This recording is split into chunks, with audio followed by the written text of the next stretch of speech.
The compliment is not really to me, it's the compliment to the concept and the character.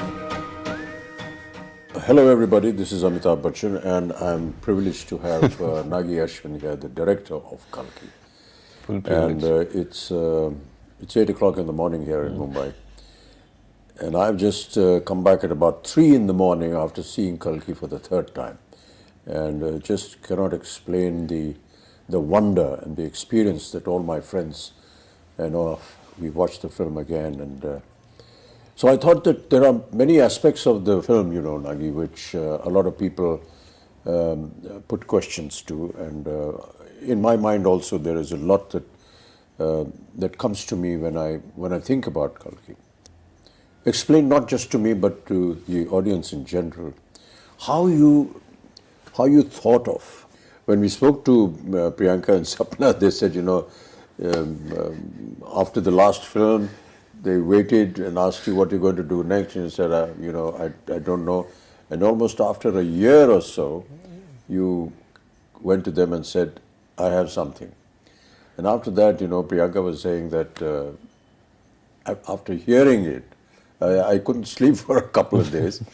And then she rang up Sapna and said, we have to start getting to work on this. So, what went through your mind and how did you conceive this? To be very honest, sir, I thought this story would be probably one of the last films I'll ever make. Like, I thought this would be my retirement film. But and we won't let you do that. Yeah.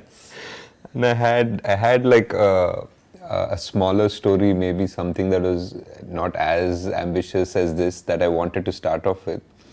And somewhere along the way, like those few months after Mahanati, I was coming across either articles or like some sort of videos about the Chiranjeevis or about some sort of a Mahabharata connect, and I was even seeing some articles where I was seeing that maybe some production houses in Bollywood were starting to think about Mahabharata or Ramayana and all of that at that time, and I had this story, I had a germ of this story already by then, and I was like, okay, so maybe it's time to bring this out of hibernation, and I took it out. And I started living with it for a few weeks, and I realized that the energy that it would probably require to bring this to life and to bring it in front of people was something that I probably had now. And I don't think, to be honest, me, Swapna or Priyanka fully knew what we were getting into when we had that first narration. That's what they also said, they suddenly realized, oh my God, we need to start working on this now if this concept and this dream has to fructify.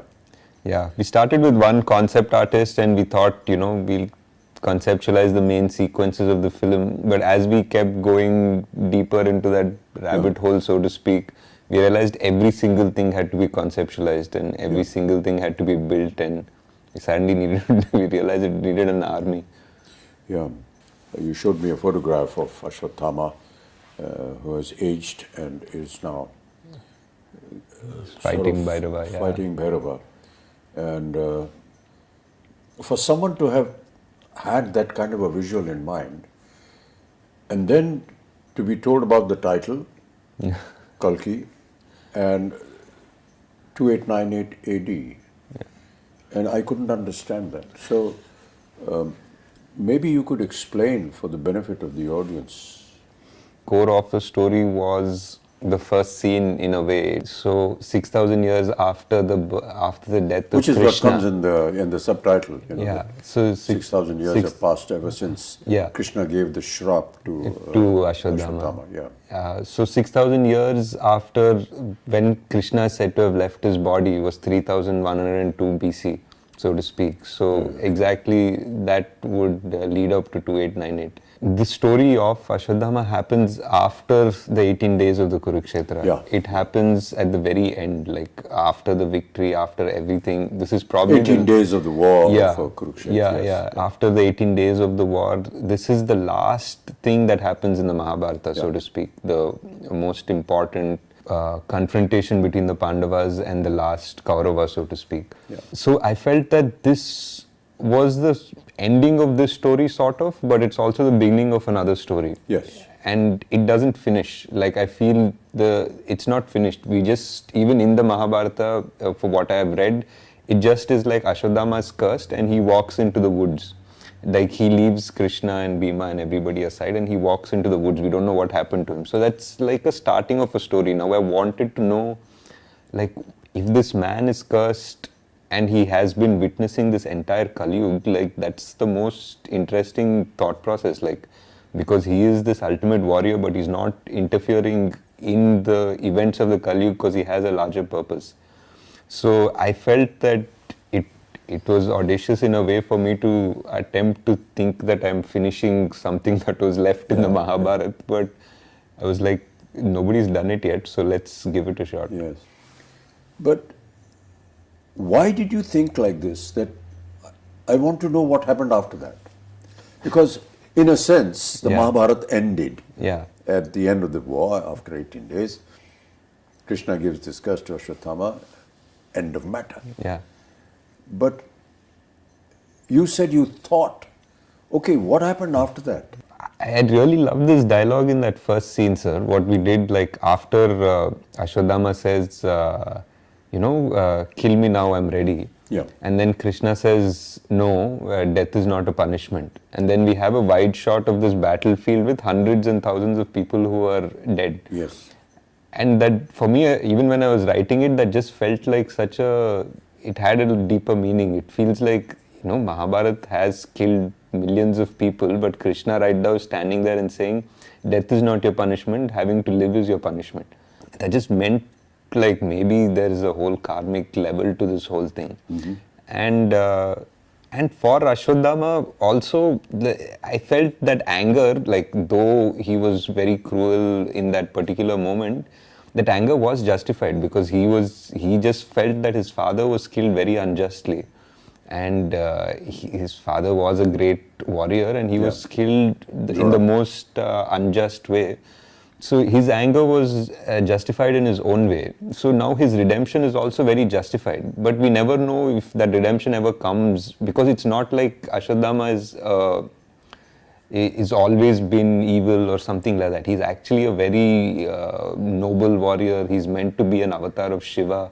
People say, like, Drona prayed to Shiva to get a rupam of Shiva as his child, and that's how Ashwadama was born.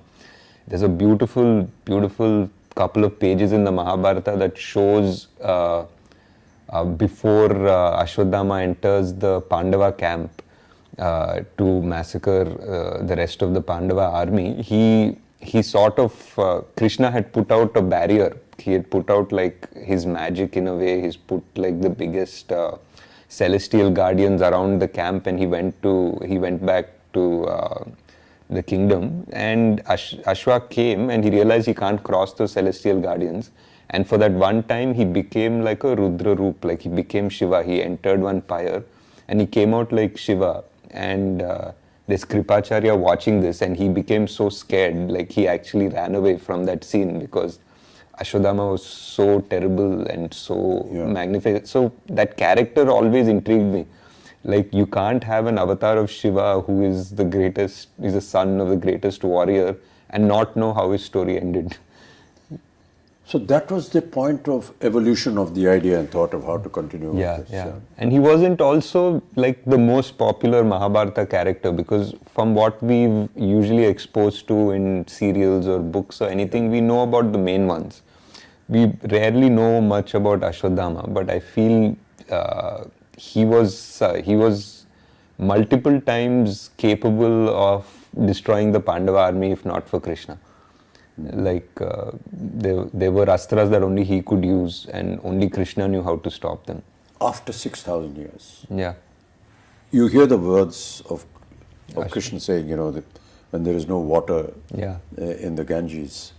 And these were all very symbolic but very pertinent little things that kept coming up.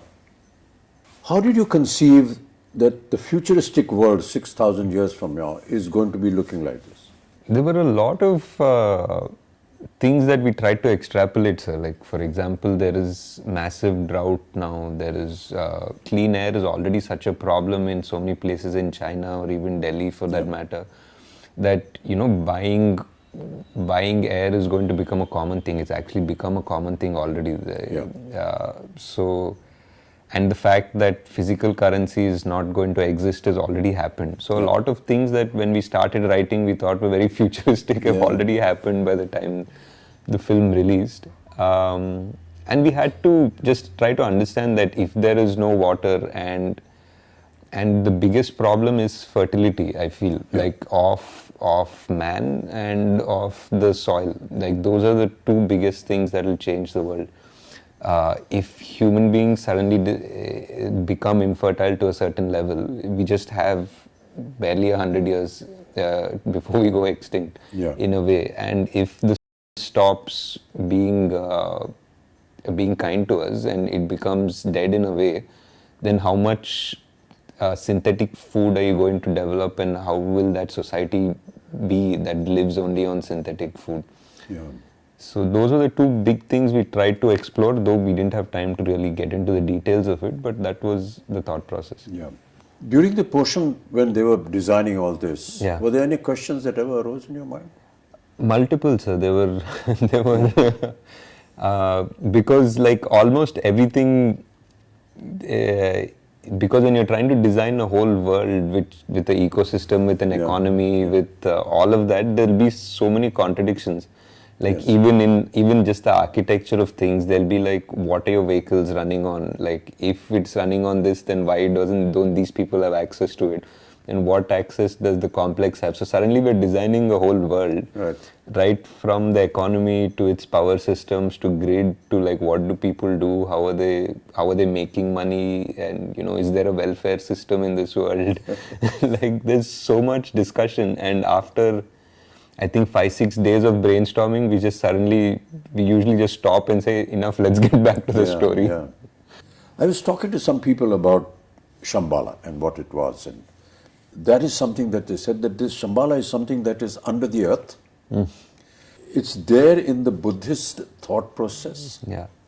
I personally felt that there is a scene when Mariam comes forward before she sings that song, to that circular that design, mandala, which I don't know whether I'm correct in saying that, but it's a very Buddhist. So is that what went through your mind? It was, sir. I think the idea of Shambhala is something that is very similar to our culture and Buddhist culture, even Persian culture. They have different names for it. And I felt that it's very interesting that all of them have names somewhat similar also. Somebody calls it Shangri-La, somebody calls it Shambhala, and all of them say that it's a place where people are going to sort of retreat to in the Kali Yuga, when adharma becomes so much more outside, and that's where the avatar will come, the savior will come, so to speak. So I felt it's very interesting that so many cultures have the same idea. And the idea of the symbols in Shambhala was like a mix between the chakras that we have, the Sri Chakra and all of that, combined with the mandalas that Tibetans have, which are so similar. So that was that. We just wanted to find, I think in the production design discussions that we were having, we were always trying to see like how culture would be amalgamated in 6,000 years. It wouldn't be like sharp lines between cultures and traditions. Things would probably get merged a bit. But it's, it amazes me how one person's brain could have designed and thought of all these things. I couldn't have, sir. There was a production designer, Nitin Zihani. We had multiple meetings. We have a concept design team which is really good. They're from Jaipur, fully Indian, like Immortal Collective. We had an in-house storyboard artist, Venu. I mean, for a movie like this, I would say that we probably required a bigger team, but the team that we had was fully on board, and everyone was constantly ideating. I mean, I definitely had to okay the final aesthetic, and I would guide them and direct them the way it had to go. But if not for the